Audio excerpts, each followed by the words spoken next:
ភាគច្រើននៅពេលដែលយើងទៅសភាការងារគេឲ្យយើងនិយាយជាភាសាអង់គ្លេសអំពីការណែនាំខ្លួនរបស់យើងឬក៏ប្រើប្រាស់សំណួរផ្សេងៗជាភាសាអង់គ្លេសតែម្ដងអញ្ចឹងបើសិនជាយើងខ្សោយភាសាអង់គ្លេសគឺពិបាកណាស់ក្នុងការដែលយើងទទួលបានឱកាសការងារជាមួយនឹងការសម្ភាសន៍បែបហ្នឹងអញ្ចឹងនេះជាវិធីសាស្ត្រដែលខ្ញុំតែងតែអនុវត្តជារៀងរាល់ដងជាទូទៅមកខ្ញុំប្រើប្រាស់ ChatGPT ក្នុងការដែលសរសេរអំពីខ្លួនឯងជាភាសាអង់គ្លេសហើយឲ្យ ChatGPT កែតម្រូវតាក់ទងជាមួយនឹង grammar ឬក៏ពាក្យពេចន៍ផ្សេងៗអញ្ចឹងទៅដើម្បីមើលទៅវា professional ជាងហ្នឹង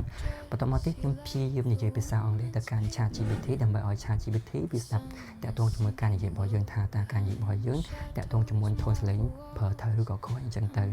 ហើយយើងអាចប្រើប្រាស់ ChatGPT ក្នុងការដែលឲ្យ ChatGPT នឹងអธิบายផ្សេងៗនៅពេលដែលយើងឆ្លើយទៅនឹងសំណួរមួយទៀតអ្នកនរគ្នាអាចសួរទៅ ChatGPT ថាតើការឆ្លើយរបស់យើងនឹងវាត្រឹមត្រូវដែរឬអត់ហើយនឹង ChatGPT នឹងមានសំណួរអីបន្ទាប់ទៀតនៅពេលដែលយើងឆ្លើយចម្លើយបែបហ្នឹងយើងព្យាយាមអនុវត្តបែបអញ្ចឹងទៅនឹងធ្វើឲ្យភាសាអង់គ្លេសរបស់យើងកាន់តែមានភាពងាយស្រួលមែនទែនក្នុងការទៅសម្ភាស